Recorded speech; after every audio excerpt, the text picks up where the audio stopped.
हाय everyone, अस्सलाम वालेकुम and welcome back again to my YouTube channel.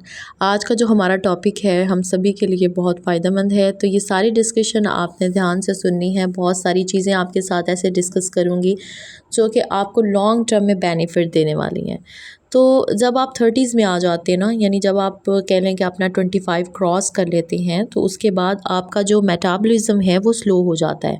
Metabolism यानी कि आप जो चीज़ खाते हैं उसको टूटने में, आपके जिस्म का हिस्सा बनने में, आपको एनर्जी देने का जो सारा प्रोसेस होता है ना, उसको ओवरऑल मेटाबॉलिज़्म कहते हैं।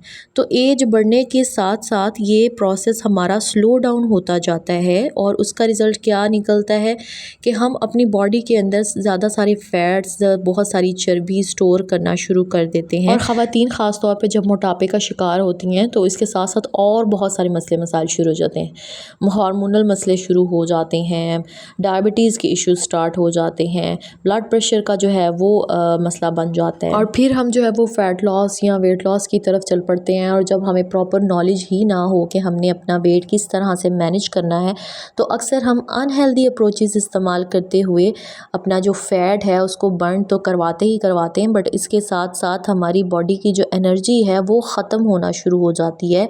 हम वीकनेस की तरफ चले जाते हैं और इससे जो बीमारियां हैं वो ख़त्म होने की बजाय मज़ीद बढ़ जाती हैं। इसीलिए आज की वीडियो में मैं आप लोगों के साथ अपनी हेल्दी ईटिंग हैबिट्स शेयर करने जा रही हूँ, जिनको अडॉप्ट करके आप अपने 30s में भी फिट और एक्टिव रह सकते हैं।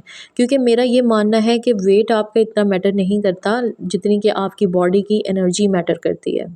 हमने क्या करना है कि खाना पीना बिल्कुल छोड़ना नहीं है, बल्कि खाना जो है वो हमने पोर्शंस में डिवाइड कर लेना है। हमने कम खाना है, सादा खाना है, लेकिन उस खाने से हमारे सारे एसेंशियल न्यूट्रिएंट्स पूरे होने चाहिए। जो डाइट आप ले रहे हैं उसके अंदर मिनरल्स भी शामिल होने चाहिए जो कि हमें दूध और सब्जियों से मिलते हैं। विटामिन शामिल होने चाहिए, विटामिन सी, के, ए, डी, मतलब बहुत सारे विटामिन हैं जो कि हमें चाहिए होते हैं, वो भी हमें फ्रूट्स और वेजिटेबल्स से मिल जाते हैं। इसके अलावा प्रोटीन हमारी बॉडी के लिए बहुत ही ज़रूरी है, क्योंकि प्रोटीन हमारी बॉडी का मेजर हिस्सा है। हमारे मसल्स, हमारी बोन्स, हड्डियाँ, हमारे बाल, हमारे नाखून, खून, इन सब चीज़ों के अंदर मेजर जो पोर्शन है, वो पार्ट है, वो प्रोटीन्स का ही होता है। और जब प्रोटीन की कमी होती है खाने में तो ये सब चीज़ें कमज़ोर पड़ना शुरू हो जाती हैं। तो मैं अपने दिन की शुरुआत हमेशा एक गिलास पानी से करती हूँ, और ये डिटॉक्स वाटर है जो कि मैं रात में ही बना के रख देती हूँ फ्रिज में, और फिर सुबह सारा दिन कंज्यूम करती रहती हैं। इसको बनाने के लिए एक जग में 1 लीटर के करीब पानी लिया है। इसके अंदर मैंने 2 चम्मच जो है वो चिया सीड्स डाल दिए हैं, 1 कुकम्बर काट के डाल दिया है, और 1 लेमन जो है उसके स्लाइसेस करके डाल दिए। छोटा सा टुकड़ा जो है वो अदरक का इसके अंदर शामिल कर दिया है। बस इसको मिक्सअप करके आप फ्रिज में रखते हैं और सुबह सारा दिन पीते रहें। इससे क्या होगा कि आपकी जो इंटेस्टाइन्स हैं, आपकी अंतड़ियाँ हैं, वो सारी डिटॉक्सिफाई हो जाएंगी। उसमें जो जहरीले मादे हैं वो आहिस्ता आहिस्ता निकलना शुरू हो जाएंगे। बॉडी जो है ना वो साफ़ करने वाला ये वाटर है। इससे देखिएगा आपकी स्किन भी बहुत अच्छी हो जाएगी। अच्छा सोर्स है विटामिन सी का। इसके अलावा जो चिया सीड्स हैं उसके तो इतने न्यूट्रिशन बेनिफिट्स हैं, उसके ऊपर मैं एक सेपरेट वीडियो बनाऊंगी। और अदरक जो है ये आपकी डाइजेशन को भी बहुत इम्प्रूव करता है, आपके खून को पतला करता है, मतलब फ़ायदे ही फ़ायदे हैं इस वाटर के, तो ज़रूर लें। उसके बाद जो मेरा नाश्ता होता है, ब्रेकफास्ट, वो भी सिंपल सा होता है। पहले पहले मैं बहुत ज़्यादा हैवी पराठे और नान, चने, पाए, इस तरह की चीज़ें पसंद करती थी, बट जैसे ही मैंने अपनी 30s में एंटर हुई हूँ मैंने इन सारी चीज़ों को बाय बाय कह दिया है।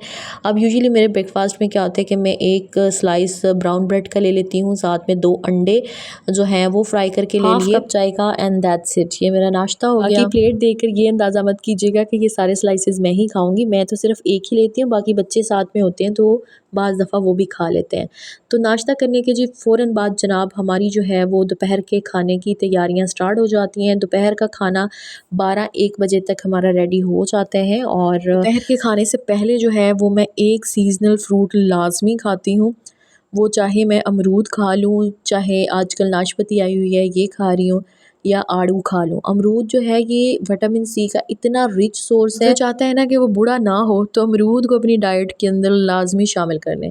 और आड़ू भी आपको पता है कि उसके अंदर शुगर कम होती है, तो उसको भी मैं कंज्यूम करती हूँ। ऐसे फ्रूट सेलेक्ट करती हूँ जिनके अंदर शुगर का कंटेंट थोड़ा कम। इसके अलावा कभी ऐसे टाइम में भूख लग जाती है ना जो खाने का टाइम नहीं होता, तो मैं अक्सर खीरा कंज्यूम कर लेती हूँ। कुकम्बर बहुत ज़बरदस्त चीज़ है, सारा ऑलमोस्ट इसके अंदर पानी होता है और फाइबर होता है, तो ये आपका स्टमक भी फुलफ़िल कर देता है और कैलोरीज़ या वेट भी गेन नहीं करवाता, तो ये बहुत अच्छा ऑप्शन है। सो अपनी हेल्थ एंड वेट को मैनेज करने के लिए खाना छोड़ने की ज़रूरत नहीं है। अगर आपको बहुत भूख लगती है ना, आप बार बार खाएं, लेकिन एक सिटिंग में आपने कोशिश करनी है कि थोड़ा खाना है।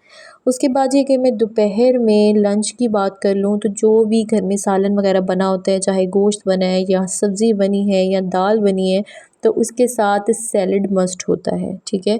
सब्जियों का सलाद वो ज़्यादा सारा बॉल भर के मैं बना लेती हूँ। इनफैक्ट हमारे घर में सभी खाते हैं। तो खाना लंच कंज्यूम करने से पहले मैं सैलड खाती हूँ, जिससे मेरा काफ़ी सारा पेट भर जाता है और उसके बाद जो रोटी होती है ना, उसकी मिकदार कम होती है। दूसरी बात यह है कि मैं गंदम की रोटी कम इस्तेमाल करती हूँ, ज़्यादातर मैं जौ की रोटी इस्तेमाल करती हूँ। खालिस जौ की रोटी को पकाना थोड़ा मुश्किल होता है, सो थोड़ा सा गंदम का आटा उसके अंदर मिक्स कर लिया, तो इससे रोटी को बेलना और पकाना जो है ना वो आसान हो जाता है। इसके अलावा जी आप मेरी रोटी का साइज़ भी देख सकते हैं, बिल्कुल छोटी सी रोटी होती है ये, सीढ़ी के साइज़ की रोटी। और अगर आप बड़ी वाली रोटी बनाते हैं तो आधी रोटी जो है वो लंच में ले लें। तो आपने रोटी के साथ ज़्यादा अपने पेट को नहीं भरना, आपने सलाद के साथ भरना है। या इसके अलावा अगर आप जो है वो चिकन गोश्त वगैरह बनाया है तो वो ज़्यादा आप ले सकते हैं उसका पोर्शन, क्योंकि वो सारी प्रोटीन होती है। लेकिन रोटी का जो पोर्शन है ना वो आपने कम ही रखना है। और इसके अलावा सालन बनाते हुए भी इस बात का ख्याल रखें कि ऑयल और घी जो है ना इसकी मिकदार कम कर दें। आप जितने भी जैपनीज़ और चाइनीज़ देखते हैं वो ऑलमोस्ट बॉयल्ड खाना खाते हैं, ठीक है। वो घी बहुत कम इस्तेमाल करते हैं। बहुत कम लोग रह गए हैं जो कि अपना खाना देसी घी में बनाते हैं। देसी घी एक अच्छा और हेल्दी ऑप्शन है, बट ये अवेलेबल इतना ज़्यादा नहीं होता। और बाकी जो बाज़ारों वाले घी हैं, अगर आप इनकी मैन्युफैक्चरिंग होते हुए देख लें ना, आप इनको बनते हुए देख लें, तो आप घी खाना ही छोड़ दें। इसीलिए मेरी आपको सलाह है कि बैड कोलेस्ट्रॉल से अगर आपने बचना है तो घी का इस्तेमाल कम से कम कर लें। लंच वगैरह करने के बाद जो है ना आधे घंटे का ही चाहे लेकिन नैप लाजमी लेती हूँ मैं, इससे बहुत रिलैक्सेशन हो जाती है और घर के जो बाकी काम है ना उनके लिए बंदा थोड़ा सा रेडी हो जाता है। और ये सुन्नत भी है, खाने के बाद, दोपहर के खाने के बाद कैलूला करना, यानी थोड़ा सा नैप लेना, ये सुन्नत के अंदर भी शामिल है। तो जारी बात है जो चीज़ भी सुन्नत के अंदर शामिल है उसके हेल्थ बेनिफिट्स तो लाजमन होंगे। अगर आप कोई ऐसे पर्सन है ना जो सिर्फ खा रहे हैं एंड सो रहे हैं, तो यकीन करें आपको बीमारियों से कोई भी नहीं बचा सकता और आप जो है वो एजिंग की तरफ यानी बुढ़ापे की तरफ भी जल्दी जाना शुरू हो जाएंगी। आपके जो गोडे गिट्टे हैं वो वक्त से पहले जवाब दे जाएंगे और ये हकीकत और सीरियस बातें हैं। तो इसलिए खुद को मसरूफ़ रखें, एक्टिव रहें, चलते फिरते रहें ताकि आप एक लंबी और सेहत बख्श ज़िंदगी पाएं। उसके बाद ये डिनर की अब बात कर लेते हैं। तो 5 बजे जो है वो रात का खाना बनना स्टार्ट हो जाता है और तकरीबन 2 घंटे के अंदर जो है ना वो डिनर रेडी हो जाता है। 8 बजे तक जो है ना वो हम अपना खाना खा चुके होते हैं। मैं कोशिश करती हूँ कि 9 बजे के बाद कुछ भी नहीं खाऊं, क्योंकि लेट नाइट की जो क्रेविंग्स होती हैं ना, जब हम खा पी लेते हैं तो वो चीज़ फिर हज़म नहीं होती, क्योंकि ज़ाहिर बात है हमने बिस्तर पे आ जाना होता है, हम सो जाते हैं और सोते समय वैसे भी हमारा मेटाबॉलिज्म स्लो हो जाता है। इसके अलावा जो कुछ लोगों की आदत होती है कि वो खाना बड़ी तेज़ी से खा रहे होते हैं और उनको अंदाज़ा ही नहीं रहता कि थोड़े से टाइम पीरियड में उन्होंने कितना ज़्यादा खा लिया। तो उसके लिए बेहतरीन चीज़ ये है, खाने को खूब चबा चबा कर और आहिस्ता आहिस्ता खाएं, उसके फ्लेवर को अच्छी तरह से फील करके खाएं। इस तरह से आप जो है ना वो ओवर ईटिंग से अवॉइड कर सकते हैं। और ओवर ईटिंग को अवॉइड करने की मेरी लास्ट सजेशन आपको ये है कि अगर आपको भूख लगी हुई है बहुत ज़्यादा सारी, तो आप खाना खा लें। आप डिले नहीं करें कि मैं घंटे बाद खाऊंगा, आधे घंटे बाद खाऊंगी।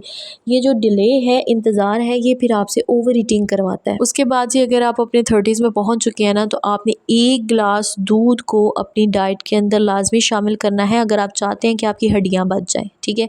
और उसके साथ साथ आपने कोई भी कैल्शियम सप्लीमेंट्स जो हैं वो आपने ज़रूर लेने हैं। आप चाहें तो CSC कैल्शियम ले लें, या इसके अलावा आजकल मैं ये न्यूट्री फैक्टर का बॉनेक्स डी ले रही हूँ, ठीक है। और इसके अंदर जो है ना वो विटामिन D3 भी शामिल है। तो मैं ये 1 टैबलेट सुबह और 1 टैबलेट शाम को ज़रूर ले लेती हूँ, साथ में इसके दूध ले लेती हूँ।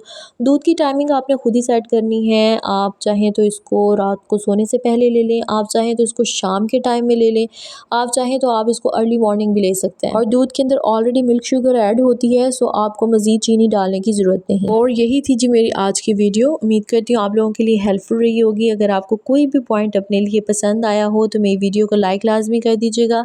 चैनल पर पहली दफ़ा आए हैं तो सब्सक्राइब कर दीजिएगा, अपने फ्रेंड्स एंड फैमिली के साथ शेयर भी कीजिएगा। अपना बहुत सारा ख्याल रखिएगा, अपनी आप ही को भी दुआ में याद रखिएगा। Thanks for watching. अल्लाह हाफिज़।